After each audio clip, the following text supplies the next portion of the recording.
Hello friends, study with मैंग के current affair session में आपका स्वागत है। ये current affair SSC, banking, railway, state PCS, CDS, CAPF, NDA और अदर कॉम्पिटिटिव एग्जाम आदि में सहायक होंगे। आज की डेट है 9 दिसंबर 2021। तो चलिए आज का करंट अफेयर शुरू करते हैं। आज का पहला प्रश्न है, भारत के किस पूर्व मुख्य चुनाव आयुक्त को international institute for democracy and electoral assistance के सलाहकार के बोर्ड में शामिल किया गया है? Option A Sunil Arora, option B Sushil Chandra, option C Anup Chandra Pande, option D Rahul Agnihotri. देखिए, भारत के पूर्व मुख्य चुनाव आयुक्त सुनील अरोड़ा को international institute of democracy and electoral assistance यानी आइडिया के सलाहकार बोर्ड में शामिल किया गया है। सुनील अरोड़ा का जन्म 13 अप्रैल 1956 को पंजाब के होशियारपुर में हुआ था। अरोड़ा आईएएस अफसर के तौर पर कई अहम विभागों जैसे कि आपका वित्त, टेक्सटाइल और योजना आयोग के लिए भी काम कर चुके हैं। सुनील अरोड़ा साल 1980 बैच के राजस्थान कैडर के आईएएस अधिकारी हैं। तो इसका जो सही आंसर होगा वो होगा आपका ऑप्शन ए सुनील अरोड़ा। चलिए नेक्स्ट क्वेश्चन पे चलते हैं। नासा ने किस भारतीय मूल के डॉक्टर को अंतरिक्ष यात्री के रूप में चुना है? Option A Mohan Pant, option B Anil Agnihotri, option C Anil Menon, option D Kamal Menon. देखिए, भारतीय मूल के फिजिशियन और अमेरिकी वायुसेना के लेफ्टिनेंट कर्नल अनिल मेनन को नासा ने हाल ही में अपने भविष्य के अंतरिक्ष अभियानों के लिए चुना है। नासा ने इन अभियानों के लिए कुल 10 लोगों को चयनित किया है। अनिल मेनन का जन्म यूक्रेन में हुआ था। वे अमेरिकी एयरफोर्स में लेफ्टिनेंट कर्नल के पद पर तैनात हैं। वे स्पेसएक्स के पहले फ्लाइट सर्जन थे जिन्होंने नासा के स्पेसएक्स डेमो 2 मिशन के दौरान एक चिकित्सा संगठन का निर्माण किया था। तो इसका जो सही आंसर होगा वो होगा आपका ऑप्शन सी अनिल मेनन। चलिए नेक्स्ट क्वेश्चन पे चलते हैं। अरब देशों को फूड एक्सपोर्ट यानी खाने पीने के सामान निर्यात के मामले में साल 2020 में कौन सा देश पहले स्थान पर पहुंच गया है? Option A Nepal, option B चीन, option C Pakistan, option D Bharat. देखिए, अरब देशों को फूड एक्सपोर्ट यानी खाने पीने के सामान निर्यात के मामले में साल 2020 में भारत पहले स्थान पर पहुंच गया है। आपको बता दें कि पिछले 15 साल में पहली बार ऐसा हुआ है जब भारत इस मामले में पहले स्थान पर पहुंचा है। कोरोना महामारी के कारण बिगड़ी सप्लाई चेन ने व्यापार को बुरी तरह प्रभावित किया है। अरब देशों के लिए ब्राजील काफी महत्वपूर्ण व्यापारिक साझेदार है। तो इसका जो सही आंसर होगा वो होगा आपका ऑप्शन डी भारत। चलिए नेक्स्ट क्वेश्चन पर चलते हैं। 56वां ज्ञानपीठ पुरस्कार निम्न में से किसने जीता है?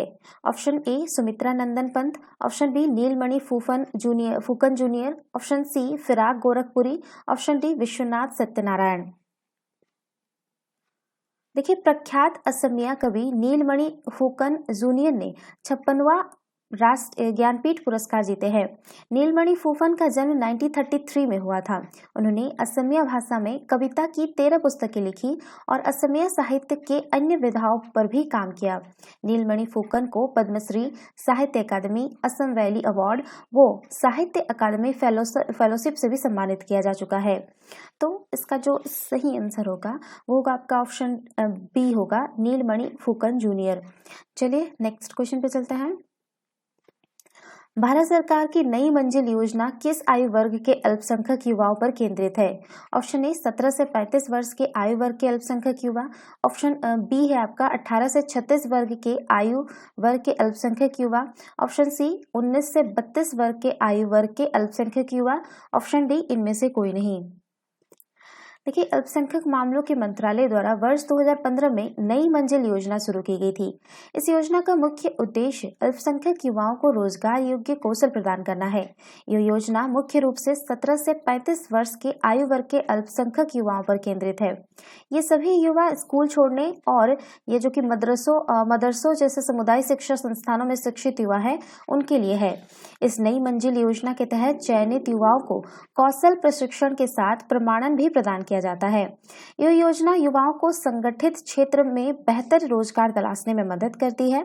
इस योजना में अल्पसंख्यक लड़कियों के लिए भी 30% सीटें आरक्षित है।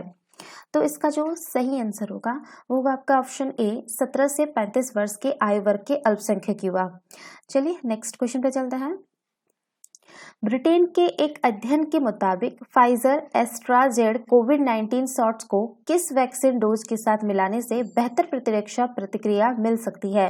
Option A Covaxin, option B Covishield, option C Moderna, option D Sputnik V. देखिए, एक प्रमुख ब्रिटिश अध्ययन में पाया गया है कि लोगों को एस्ट्राजेनेका या फाइजर बायोनटेक शॉट्स की पहली खुराक मिलने पर 9 सप्ताह के बाद मॉडर्ना के बाद बेहतर प्रतिक्रिया मिली है। ऑक्सफोर्ड विश्वविद्यालय के शोधकर्ताओं के अनुसार अगर एस्ट्राजेनेका ऑक्सफोर्ड वैक्सीन के साथ मॉडर्ना या नोवावैक्स शॉट लगाया जाता है तो एस्ट्राजेनेका ऑक्सफोर्ड की 2 खुराक की तुलना में उच्च एंटीबॉडी और टी सेल प्रतिक्रिया प्रेरित होती है। ब्रिटेन में 1070 स्वयंसेवकों के अध्ययन में यह भी पाया गया है कि फाइजर बायोनटेक वैक्सीन की एक खुराक के बाद एक मॉडर्ना शॉट की खुराक स्टैंडर्ड फाइजर बायोनटेक कोर्स की 2 खुराक से बेहतर थी। तो इसका जो सही आंसर होगा वो होगा आपका ऑप्शन सी मॉडर्ना। चलिए नेक्स्ट क्वेश्चन पे चलते हैं। फिक्की के अगले अध्यक्ष के रूप में निम्न में से किसे नियुक्त किया गया है? Option A Rahul Agnihotri, option B Prakash Sachdeva, option D Sanjeev Mehta, option D Mohan Agarwal. देखिए, हिंदुस्तान यूनिलीवर के चेयरमैन एवं प्रबंध निदेशक संजीव मेहता उद्योग मंडल फिक्की के अगले अध्यक्ष होंगे। वे मौजूदा अध्यक्ष उदय शंकर की जगह लेंगे। संजीव मेहता फिलहाल फिक्की के वरिष्ठ उपाध्यक्ष का दायित्व निभा रहे हैं। वे इंडियन स्कूल ऑफ बिजनेस के बोर्ड में निदेशक होने के अलावा फ्रेंच कैंडी हॉस्पिटल ट्रस्ट के सदस्य भी हैं। इसके साथ ही वे हार्वर्ड बिजनेस स्कूल के दक्षिण एशिया सलाहकार बोर्ड में भी शामिल हैं। तो इसका जो सही आंसर होगा वो होगा आपका ऑप्शन सी संजीव मेहता। चलिए नेक्स्ट क्वेश्चन पे चलते हैं। महिला टेनिस एसोसिएशन ने निम्न में से किस खिलाड़ी को साल की सर्वश्रेष्ठ नवोदित खिलाड़ी का अवार्ड प्रदान किया है? Option A Maureen Connolly, option B Doris Hart, option C Tatiana Golovin, option D Emma Raducanu. देखिए, महिला टेनिस एसोसिएशन ने दुनिया की 19वें नंबर की खिलाड़ी एमा रादुकानु को साल की सर्वश्रेष्ठ नवोदित खिलाड़ी का अवार्ड प्रदान किया है।